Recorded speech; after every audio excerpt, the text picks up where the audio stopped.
And I'm Ripley. And this is Comicsplaining. As covered by Weezer. I don't think this explanation is going to be all that interesting to anyone, but when we were getting ready for the podcast, started up the computer, Spotify opens, Metallica has The Blacklist, which is a playlist of the Black Album by Metallica as covered by other people, including Enter Sandman by Weezer, which was a strange experience. Yeah, it's not bad. It just doesn't sound like Weezer or Metallica. Yeah, pretty much that. Not that that's relevant to anything, but hey, it's my podcast, and if I want to talk about Weezer, I will. So, we are not going to be getting back into X-Men, as was foreshadowed earlier. That didn't end up working out this time around. I was not feeling well today. I did not have prep time. So we are back to Thor, and I think after this we should just get back to the regular schedule. Fuck the double episodes.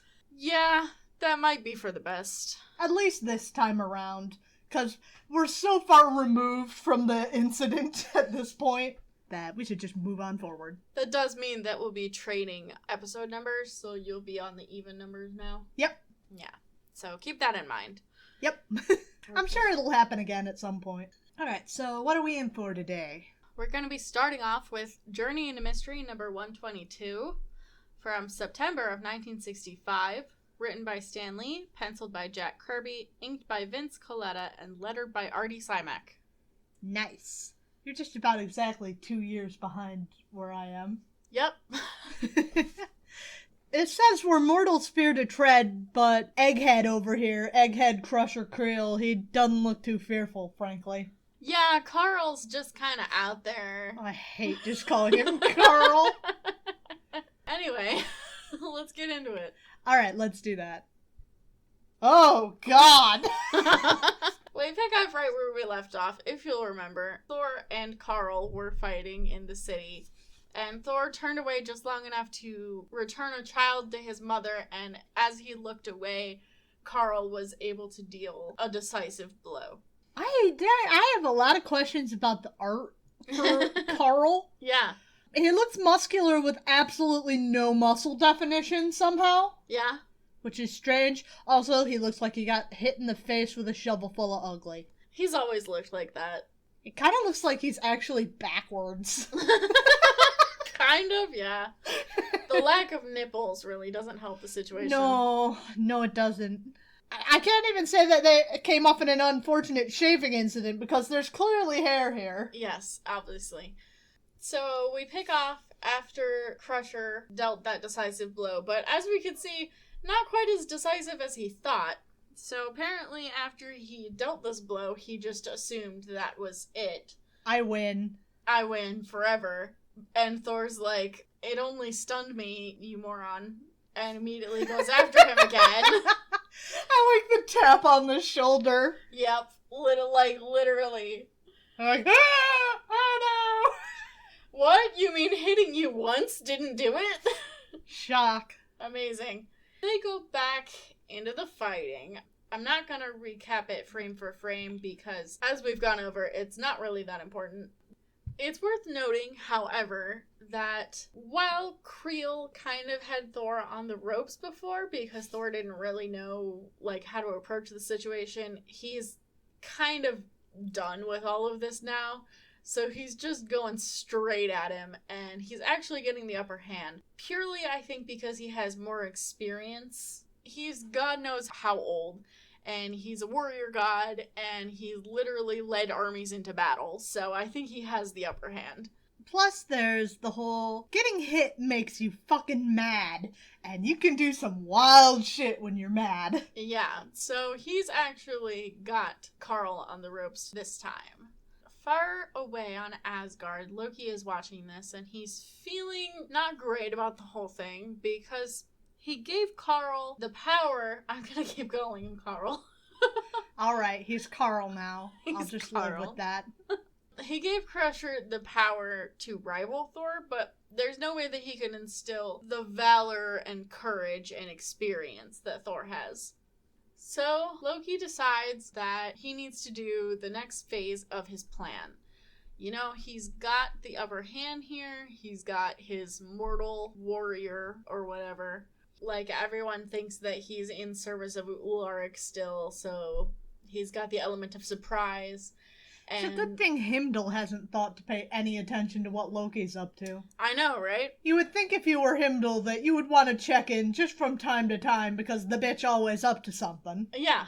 It's funny you should say that, because actually, in the mythology, Heimdall and Loki are, like, rivals. So, it would be very in character for Heimdall to just be checking up on Loki every hour or so. I mean, like, why not? I mean, we have Balder checking in on his most mischievous sibling constantly. So why should Heimdall not? I think it's worth noting here that apparently Odin keeps sending more and more warriors out on patrol, and has left only a skeleton crew to defend the city, and I would like to ask why. I don't know, see, like, I read that, I kind of feel like, and I'm probably wrong here, but it feels to me like Odin is setting a trap for Loki and his wives to all this. I mean, he's the god of wisdom, right? Kind of. That would be cool if it was the case. It's not. No. But that would be cool. What are they patrolling, though? Is what I want to ask. His floating island. Yeah, exactly. I guess it's not important. Loki is pretty much left to his own devices at this point, so he's able to use an attractor beam that Ularic has for some reason to aim it at Earth and just, like, pull Crusher to him. Because he's decided now is the time that he needs to strike against Odin and take the throne. And he needs Carl to do that. He does need Carl to do that. Carl is his unwilling muscle. Back on Earth with Thor, Carl is whining. Holy shit, I love Thor's reply.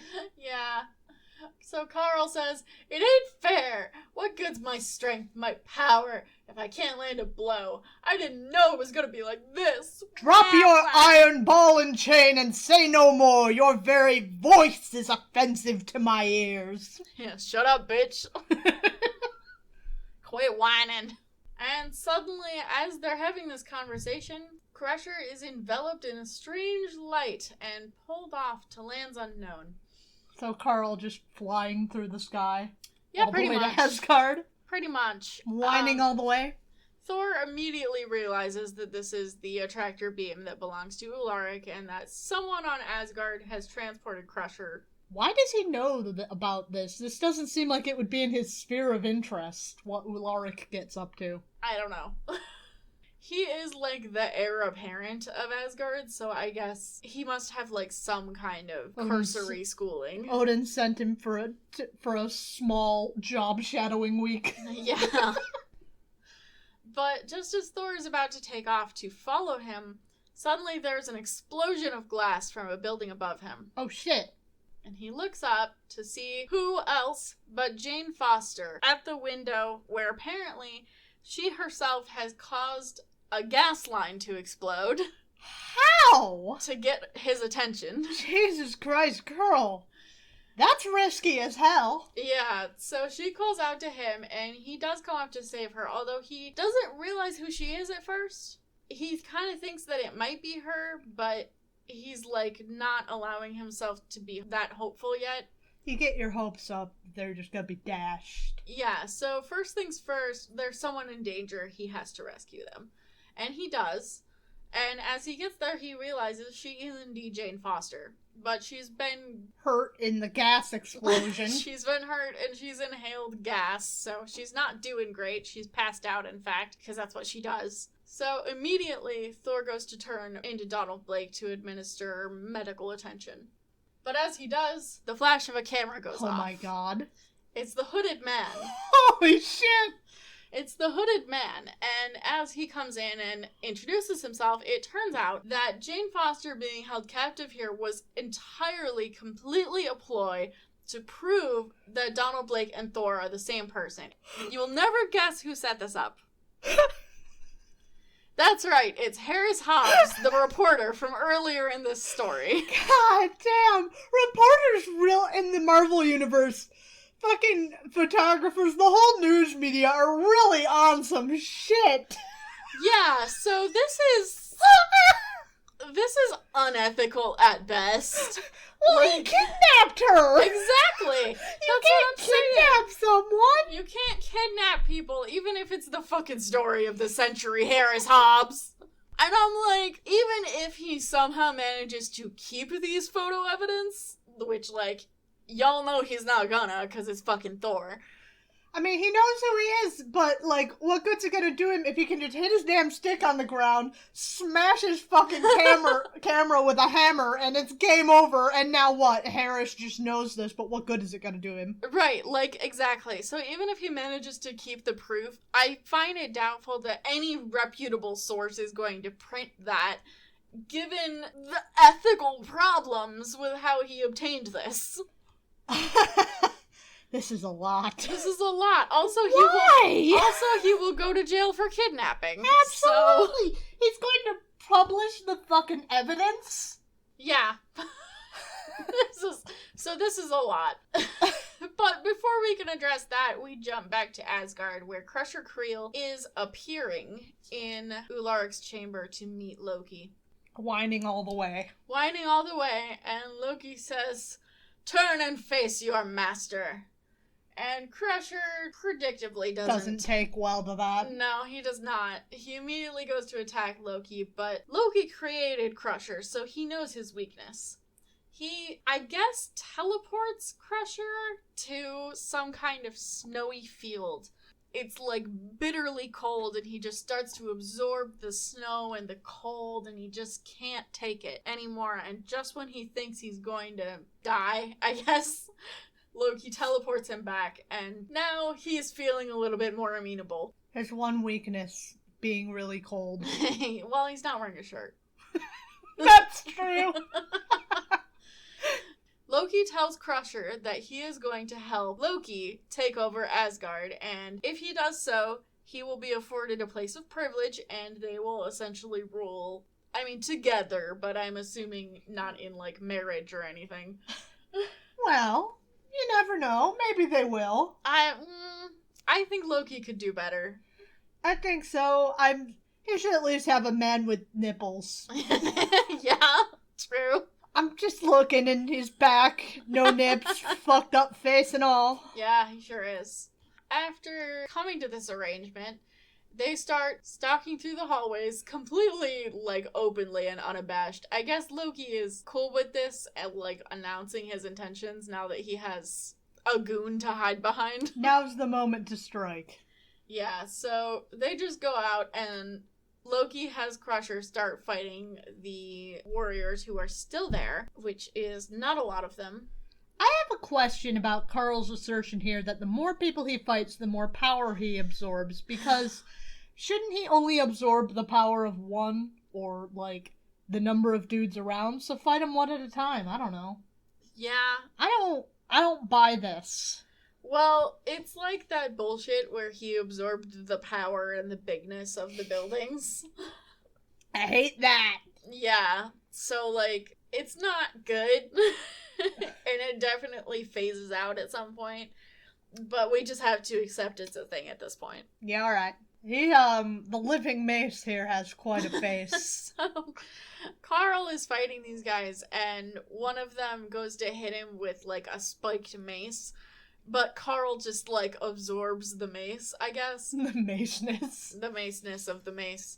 And he gets all spiky. I wasn't aware he could absorb the shape of things.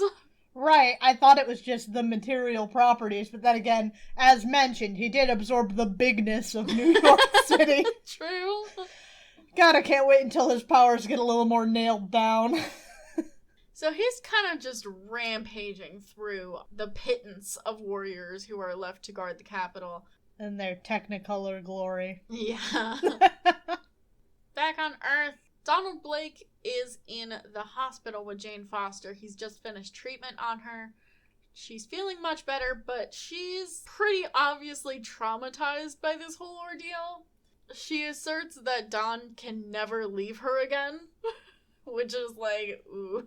I think that'll work out. Yeah, that'll totally work out. So, of course, immediately he has to go because he receives a phone call from Harris Hobbs. Yeah. What? I still don't understand why Harris Hobbs is suddenly the fucking villain of this piece. I wouldn't say he's the villain per se, but he is not great, for sure.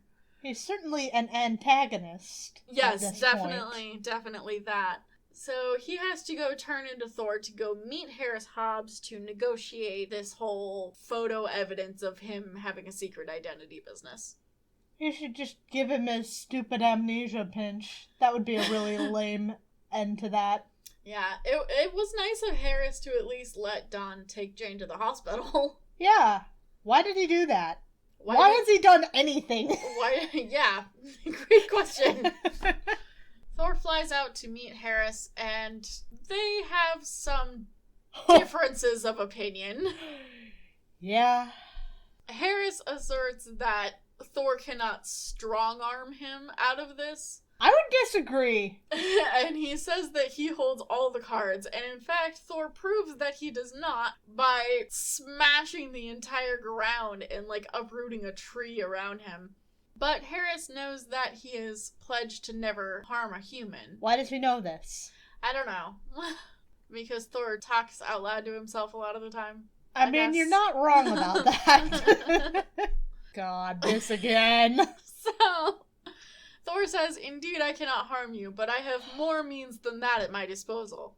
So he swings his hammer and creates a vortex, which he then pulls Harris into. And using this vortex, he time travels. No. You were wondering if it ever came up again. God damn it! Thor, damn it. Ha ha!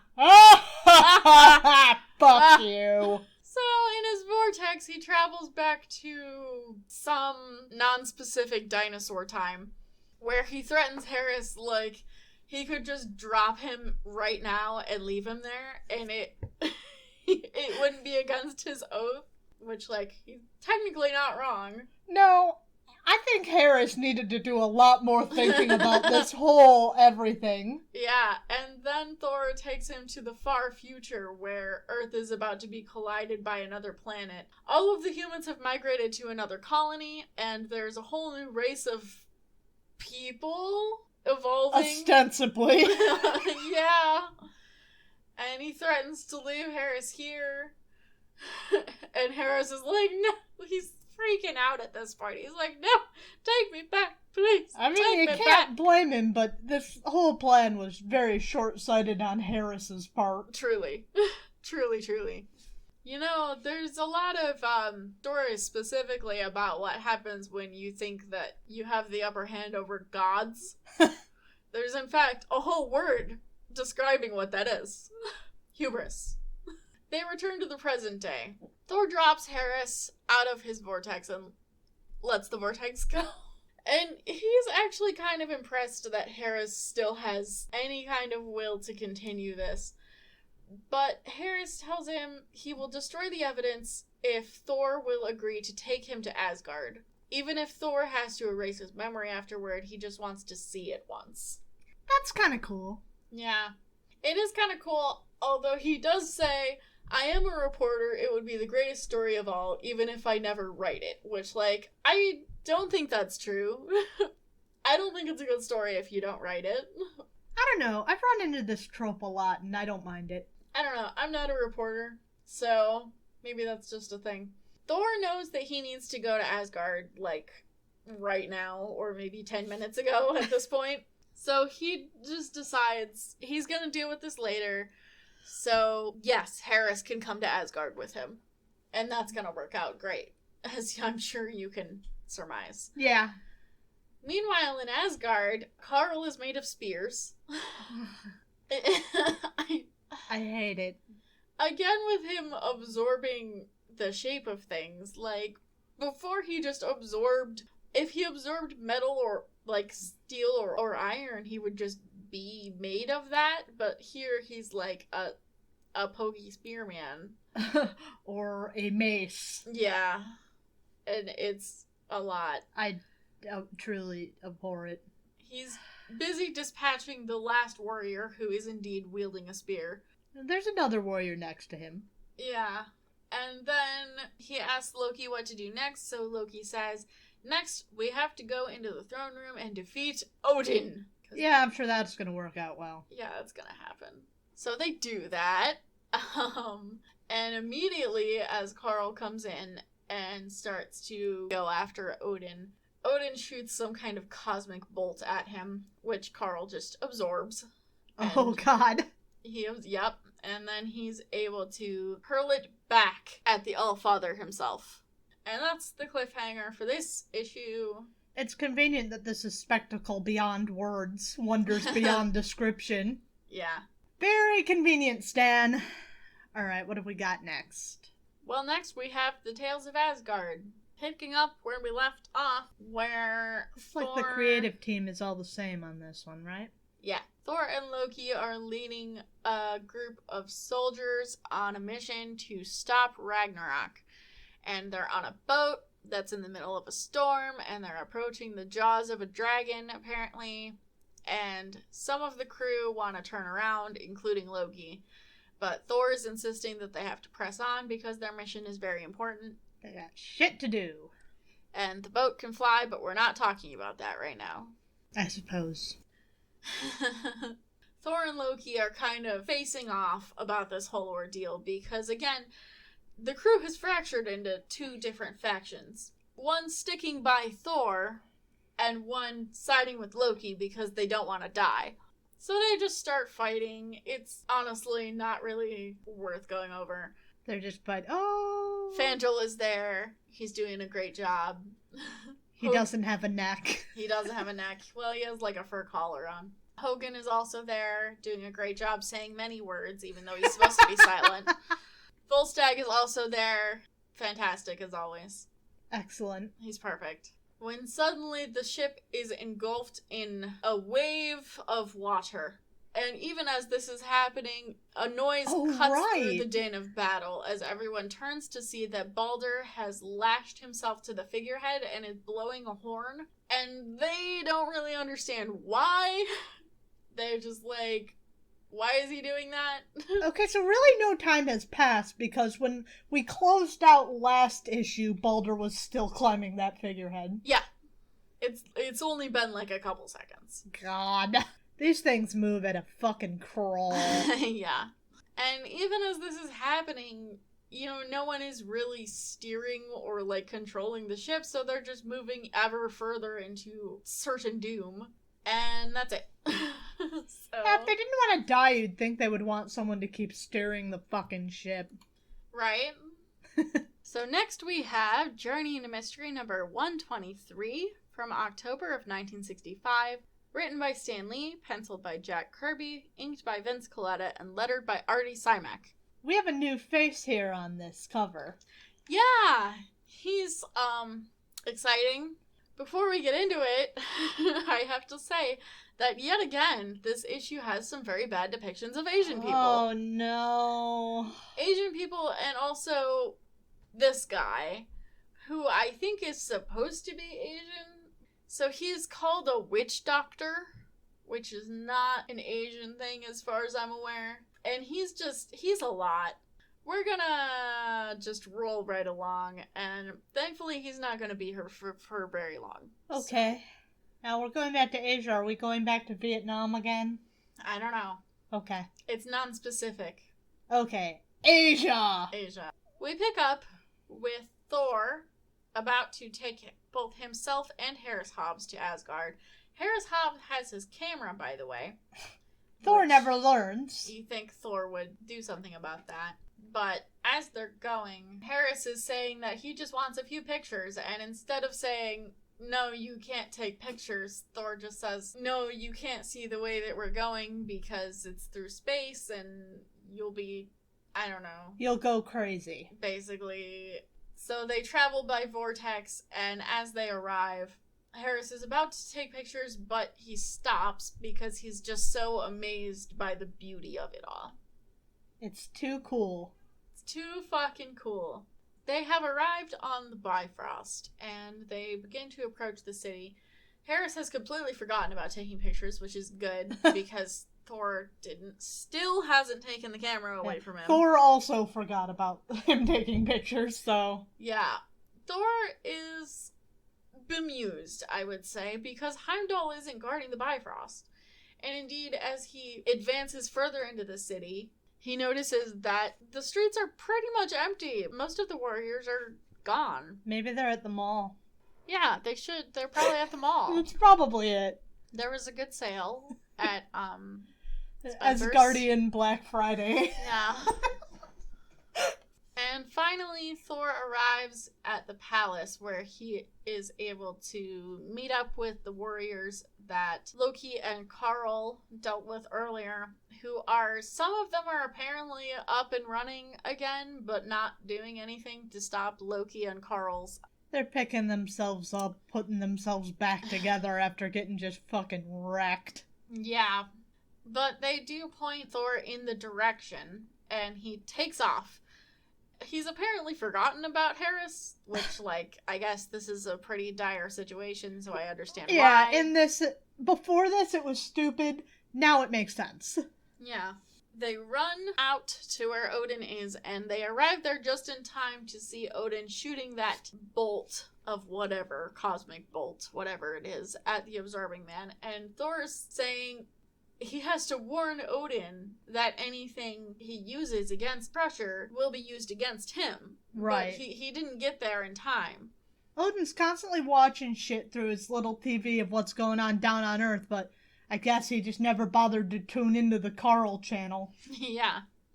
So as they're arriving, Karl is shooting that cosmic bolt back at Odin. I don't know why absorbing it makes him able to do that, but it does. No. So Odin uses his scepter to create... I love that Karl calls him a square. Yeah, Karl calls him a square. No, Odin uses his scepter to just kind of, like, pull that cosmic force back in, and then Karl calls him a square, and then he uses his scepter to make a molecular cyclone. God damn it, now Karl's going to be molecules! Indeed. Thor arrives just at that moment, but too late, because Karl is now a molecular cyclone. So he's lines, basically. Just a bunch of lines. And Odin warns Thor away because even Thor is not strong enough to contend with his molecular cyclone. But it's too late. Anyway, let's do a check-in with that rock that Thor lost earlier. Oh, god damn it. The fucking rock! Somewhere in Asia. Okay, so this is assumedly by where he was. So probably still in Vietnam. Maybe. These communist Asian soldiers are looking for a witch doctor who apparently lives nearby, who is evading them in the forest. And they don't bother to look by their feet. Yeah, this man is, he's a lot. His look is a lot. I think he's wearing some kind of mask. Yeah, that's what it appears to be. I mean, I'm assuming that his face isn't just fucking like that. No, it's not. I'm pretty sure it's a mask. I think the hair and all is part of the mask, yeah. Yeah, part of the mask. And he's thinking to himself that he wants a sign from the gods, some kind of support to fight these invaders. Yeah, He says they're invaders, so I don't know. I don't know. Okay. Yeah. Sure. At that moment, suddenly from the sky drops a rock. What? Apparently, this particular Nornstone has the habit of just floating randomly. That's so fucking funny! And then dropping. Why? So, why would it do that? It'll just levitate itself for a while and go somewhere else and then fall. God, I fucking love that. And as happenstance, it has fallen in the sights of this fine fellow. I like his fucking furry gloves. His fursuit. Yeah, we're giving him shit, but really this is just his persona. Yeah. I can't even. I can't even deal with this guy. So he gets this magic rock. He gets this magic rock, takes it as a sign from the gods that he's supposed to do something against the Viet Cong? Maybe. Or, I don't know. The communists. Those damn dirty commies. Ah, darn it. Uh-huh. Ah, darn it. So he immediately goes to fight back against them. Before this, the Norn Stones had been used as if each of them did one specific thing. Yeah. But now this stone is apparently just generally powering him up, because it gives him some kind of, like, strength, and then he is able to catch bullets out of thin air with his hands and then just, like, fling them back as if they were coming out of a gun. So that's cool. I love the idea of just throwing bullets. I do too, honestly. It's really cool. But, yeah. This is such a fucking non sequitur. Yeah, it sure is. It sure the fuck is. So he's able to repel these communist soldiers. And then he apparently decides that having this magic rock means that it's his responsibility to conquer everything and rule the world. Which is quite a turn. What a leap. And also quite a turn from his motivations just a couple pages ago, where he just wanted invaders off of his land. Does the rock just make you power mad? I guess. Dwayne Johnson, tisk tisk. Alright. Well, he's going to rule the world, clearly. Yeah, sure. Back on Asgard, let's deal with this. No! The main story. Crusher decides that he's going to absorb the bigness of Asgard. God damn it! Stop doing this! And then he's going to rule the whole universe. So he does that. One would wonder how Loki feels about that. Well, Loki appears just then.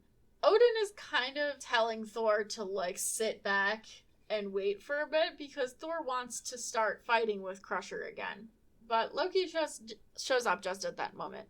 He's apparently decided, with Crusher being as powerful as he is, now he's safe to reveal that this entire coup was his plan, and he orders Odin to hand over his scepter. And Thor is like, what the fuck? I'm gonna kill him. I'm gonna kill him. I'm gonna kill my little brother. But Odin says, wait just a minute, let's let this play out. I want to see the drama. So he gives Loki the scepter. And Loki apparently thinks that this makes him king, even as Crusher stops being big and approaches Loki. Loki is under the impression that they're still having an arrangement where they're going to be in cahoots. He apparently missed Crusher's whole I'm going to absorb the bigness of Asgard and rule the universe thing. Yeah, so having now absorbed the bigness of Asgard, Crusher has some ideas about this whole arrangement, and he decides that he's going to take the scepter from Loki and he's going to rule Asgard. So they start kind of squabbling over it like a couple of children, and after a second, Crusher realizes that both of their hands are actually stuck to the scepter by some kind of spell that Odin did. And then while they're both stuck on there, Odin uses magic to throw them both into space. Just fucking yeeted them both into timeout. So here we get a very fun, cruel, and unusual Odin punishment. So he sends them through space, one of whom is his literal adopted child. Sends them through space through, he says, neither the burning heat nor the freezing cold of space shall stop thee until it, pleases me to make you stop going through space. Basically. I mean, Loki did commit treason. Yeah. There must be a punishment for committing treason. No, look, I'm on board with that, but, This is a lot. This is a lot. It's a lot. Sending him through the void of space with no one but Carl attached to him constantly, through, burning hot and freezing cold, it's just a lot. It is a lot. Well, that pretty much resolves that. So everything's back to normal. Odin is still king. The scepter did not have his power in it. Oh, wait. Oh, yeah, Harris is still there, by the way. He apparently got trapped in some falling rubble at some point and... Lost his whole ass memory? No. No? No. No, but he did lose his camera. It got dinged up in the fight. I'm kind of surprised. Stan is a big fan of convenient memory loss. Well, Thor retrieves Harris, and Odin is like, why is there another mortal in my fucking place? Get him out of here. So Thor goes to take him back, and... Oh, boy. Meanwhile, in the Asia. Outskirts of Mongolia, it says. Okay. Which, now, I'm not gonna say that these fellows aren't Mongolian, but it does feel a lot like a bad stereotype. These people live in a country that's perceived to be less civilized, so they must be, like, loincloth wearing. I have a lot of questions. Isn't Spear Mongolia, wielding. like, not like this at all? Yeah. I thought Mongolia was fairly mountainous. Mm-hmm. Not particularly jungly. Mm-hmm. Lots of steppes and plateaus. Yeah. Well, it does say it's on a plateau. Doesn't look like it, but It okay. doesn't. It looks like it's in the jungle. But it's a Mongolian village, or so Stan asserts. I feel like we're in the Savage Land. Yeah. And they are kind of preparing to defend the village, and they're closing a gate. But even as The they're... witch doctor fucking Kool-Aid Man's through it. Yeah, he does. He just kind of smashes through the gate. And as he does, he's ordering all of the people in this village to stop running away. Oh yeah! He demonstrates his power by picking up a house as he's still saying, stop running away. Because that's a very compelling point. But they listen for some reason. And now he has the beginnings of an army. Great. Yeah. Aren't you excited about that? I hate everything going on here. So he's apparently decided to take on the name of the Demon. That's which is cool, I guess. really generic. Yeah. While in a lonely wooded area in the suburbs of New York, a swirling vortex takes shape out of the nothingness surrounding it. Thor is returning Harris to Earth, and apparently, somewhere on the voyage, Thor has taken away all of his memories of being in Asgard, but he didn't take away the memory that he went to Asgard. Okay. I don't know why. I guess, like, as a punishment, kind of, because he says that some nights in his sleep he might think that his dreams are merely dreams, but there will be some part of him that knows. That reminds me of Mephisto and One More Day and fucking, oh god. What this makes me think of is Mephisto and the One More Day thing, where he takes away Peter and MJ's marriage as punishment for, I don't fucking know, his goddamn deal for making everything go back to okay and Aunt May not be on death's door was, well, in return, I want your marriage, and some small part of your soul will always be screaming that it remembers. Mm-hmm. That is the punishment.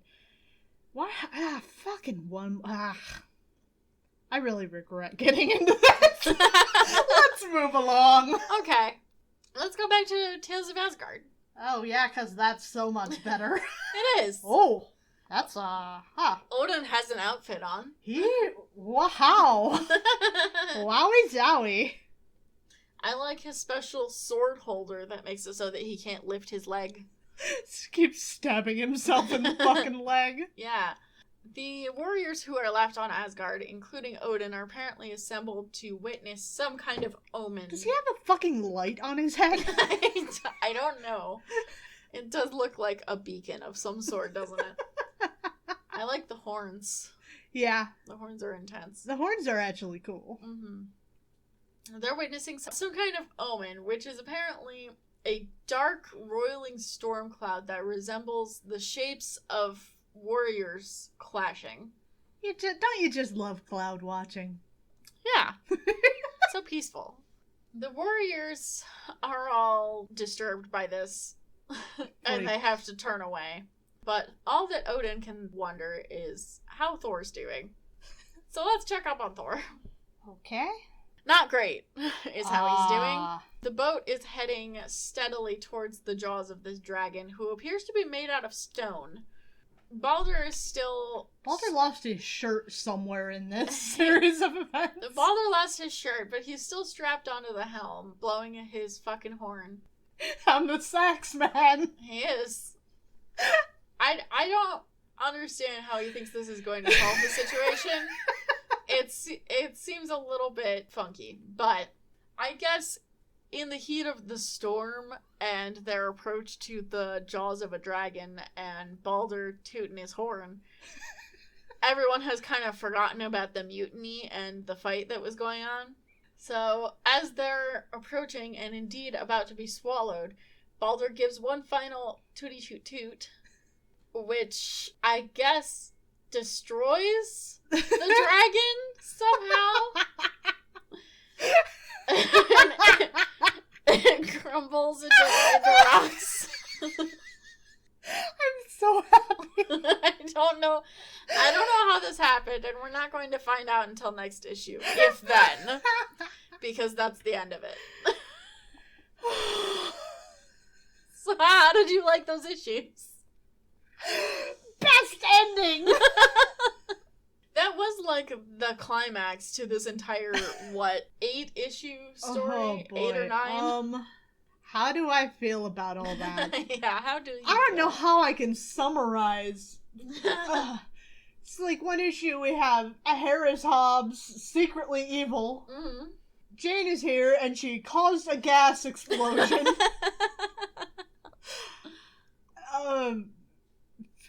Did you put 2 for the first one? Yeah. Yeah, I'm thrown by Harris, honestly. I know. No, yeah, it was definitely unexpected. It was like an M. Night Shyamalan twist. Yeah, that's a 2 from me, just on the sheer stupidity of that. If it hadn't been revealed, what would have been your best guess about who the Man in the Hood was? I don't know why they would have done this, but my guess would have been something to do with the Enchantress and what's-his-fuck, the Executioner. Yeah, that's a good guess. That was my guess. That was kind of where I was leaning. I don't know why they would have done this, but... Yeah. They just do shit, so... Sometimes they just do things. That was my guess. So that one's a 2. Well, if it was the Enchantress and the Executioner, I think it could have been like last time that they tried to kidnap Jane, where it was on Loki's orders. Yeah. Because Loki orders them around. So that would have made sense. Too much sense, maybe. No, instead it was the reporter who was a good guy. Yeah. But now he's kidnapping people. Now he's kidnapping people. So, 2 stars. Yep. That fucking threw me. The other one, again, would have been okay, but then... The beast. The demon. The demon, yeah. 2 stars. Yeah. Both of these would have been pretty good, except for... specific parts. Yes. That brought it way down. Maybe I'll bring it up to 2.5 because Baldur's mighty sax blast. He has the strongest toots in the land. Toot. That's gonna be it for us this week. Next week we will be back with the X-Men. And we will move on to another one of my least favorite Roy Thomas X-Men issues. So look forward to that. I can't wait. Oh, there will be big developments during, not that issue, but other parts of that episode. So look forward to that. But if any of you have thoughts on anything. I'm drawing a blank. Reporter ethics. Yeah, anybody out there who has thoughts on ethics in reporting and Harris Hobbs on his bullshit and just the state of reporting in the Marvel Universe in general, you must also consider we have Peter Parker out here selling selfies of himself. There's some shit going on in the Marvelverse. So, any thoughts you have on that? There are various ways you can get them to us, and we will present them for all to hear. Not to be ominous as well, but Harris Hobbs will return. Oh my god. Harris Hobbs will return in Infinity War, oh shit! Indeed. Well, you can email us over at comicsplaining@gmail.com. We're also available on social media. We are on Tumblr, Twitter, and Facebook. We are Comicsplaining in all of those locations. You could also join our Discord and talk to us. There are a few other people there now, slowly growing, but we can always use more people to talk to, so we always include a link to that in the description of our podcast. Join in, chat with us. We talk about silly things like, what if Mr. Sinister was the name of a cat? I think that would be excellent. I think that's great. I think that might be our next cat. I agree. Need to find a boy cat and he can be Mr. Sinister. God forbid Mr. Baby should ever leave us, but unless he is immortal. Anyways, if you want to support the show, you could join our Patreon. We have one great supporter there, the one, the only, the probably immortal Robin. I believe that. I believe that too. MVP Robin. Immortality is not one of the Patreon benefits, but it could be. We will immortalize your name at the end of the show, if that counts for anything. If you don't have money to shoot over to our Patreon, that's okay. We understand. We are a couple of broke-ass bitches ourselves. You can always help us out in another way. Rate and review us over on Podchaser or iTunes. Tell your friends about us. We would really appreciate it. Like and subscribe and hit that motherfucking bell if you're watching on YouTube, because we also have YouTube where you will be able to see the demon in all of his glory. But that comes out weekly. And with that said, we're going to be back next week with the X-Men fighting Frankenstein. Yay! It's that time. Oh boy, oh boy. Anyway, we look forward to that, and we will talk to you then. Bye! Bye!